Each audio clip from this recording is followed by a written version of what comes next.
నమస్తే welcome to meta news. ముందుగా ఈ వీడియోని లైక్ చేయండి, షేర్ చేయండి। మరిన్ని ఇంట్రెస్టింగ్ పొలిటికల్ అప్డేట్స్ కోసం మెటా న్యూస్ని సబ్స్క్రైబ్ చేయండి। ఇక మ్యాటర్లోకి వస్తే అసలే అధికారం కోల్పోయి నిరాశలో ఉన్న వైసీపీ నేతలు జగన్ తలతిక్క నిర్ణయాలతో తలలు పట్టుకుంటున్నారు। ఇలాంటి సమయంలో వచ్చిన ఉమ్మడి విశాఖపట్నం జిల్లా స్థానిక సంస్థల ఎమ్మెల్సీ ఎన్నిక ఆ పార్టీ నేతల్లో అగ్గిరాజేసింది। పార్టీ నుంచి వంశీకృష్ణ శ్రీనివాస్ బయటికి వెళ్ళిపోవడంతో ఖాళీ అయిన ఎమ్మెల్సీ స్థానం కోసం ఎంతో మంది కాచు కూర్చున్నారు। సాధారణ ఎన్నికల్లో అవకాశం కల్పించలేకపోయిన వారికి ఇస్తారని కోలా గురువులు వంటి నాయకులు ఆశలు పెట్టుకున్నారు। ప్రస్తుతం ఆయన విశాఖపట్నం జిల్లా పార్టీ అధ్యక్షుడిగా ఉన్నారు। అయితే ఊహించని విధంగా పార్టీ అభ్యర్థులంతా ఓడిపోవడంతో అందరి కళ్ళు శాసనమండలిపై పడ్డాయి। ఎలాగైనా అధికారంలో కొనసాగాలనే తాపత్రయంతో మొన్నటి వరకు అధికారం అనుభవించిన వారంతా ఈ ఎమ్మెల్సీ టికెట్లను ఆశించారు। కానీ ఊహించని విధంగా పక్క జిల్లా నాయకుడు బొత్సాను అభ్యర్థిగా ప్రకటించడంతో అంతా కంగుతిన్నారు। విజయనగరం జిల్లాకు చెందిన మంత్రి బొత్స సత్యనారాయణను అభ్యర్థిగా ఖరారు చేయడంపై విశాఖ వైసీపీ నేతల్లో తీవ్ర అసంతృప్తి వ్యక్తం అవుతుంది।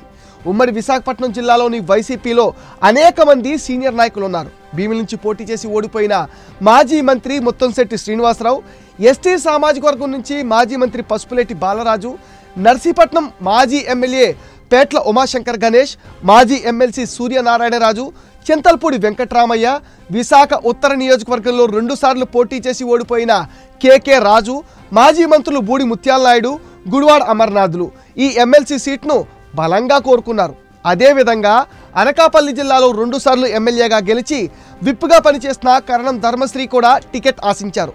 ఇలా పార్టీలో చాలామంది ఎమ్మెల్సీ టికెట్ ఆశించారు। కానీ వీరందరినీ కాదని పక్క జిల్లాకు చెందిన బొత్సాను తీసుకొచ్చి అభ్యర్థిగా ప్రకటించారు। బొత్సాను అభ్యర్థిగా ప్రకటించడం తమను అవమానించడమేనని విశాఖ వైసీపీ నాయకులు ఆరోపిస్తున్నారు। పార్టీ అధికారంలో ఉన్నప్పుడు విజయనగరం జిల్లాలో పదవులన్నీ బొత్స కుటుంబానికే కట్టబెట్టారని, ఓడిపోయిన తర్వాత కూడా ఆ కుటుంబానికే ఎలా ఇస్తారంటూ పలువురు నేతలు లోలోపల రగిలిపోతున్నారట। వాస్తవానికి ఎన్నికల్లో ఓట్లు వేసేది ఉమ్మడి విశాఖ జిల్లాలోని స్థానిక సంస్థల ప్రతినిధులు మాత్రమే। వారంతా ఎమ్మెల్సీ ఎన్నికల్లో బొత్సాకు సహకరిస్తారా అనేది అనుమానంగానే ఉంది। 2.5 ఏళ్ల క్రితం ఎమ్మెల్సీ ఎన్నికలు జరిగినప్పుడు 2 స్థానాలకు వైసీపీ తరఫున వంశీకృష్ణ శ్రీనివాస్, వరూదు కళ్యాణిలు పోటీకి దింపారు। అప్పుడు కూడా కళ్యాణి అభ్యర్థిత్వంపై పలువురు అసంతృప్తి వ్యక్తం చేశారు।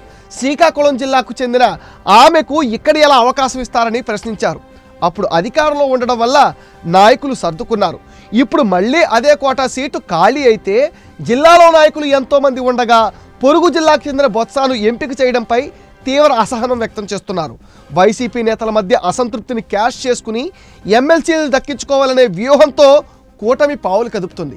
ఇది మెటా న్యూస్ అప్డేట్। ఈ వీడియోని తప్పకుండా లైక్ చేయండి, షేర్ చేయండి। ఈ వీడియో పైన మీ విలువైన ఒపీనియన్ ఈ కామెంట్ సెక్షన్లో పోస్ట్ చేయండి। మీరు ఇచ్చే కామెంట్స్తో మరిన్ని ఇంట్రెస్టింగ్ వీడియోలు మీకు అందిస్తాం ఫ్రెండ్స్। మీరు ఇచ్చిన సపోర్ట్తోనే ఈరోజు మేము 90K రీచ్ అయ్యామండి। ఈ ఛానల్ని 100K చేయాల్సిన బాధ్యత మీదే, దానికి మీరు చేయాల్సిందల్లా ఈ వీడియోస్ని మీ ఫ్రెండ్స్ అండ్ ఫ్యామిలీకి షేర్ చేయండి। మెటా న్యూస్ని సపోర్ట్ చేయండి, సబ్స్క్రైబ్ చేయండి।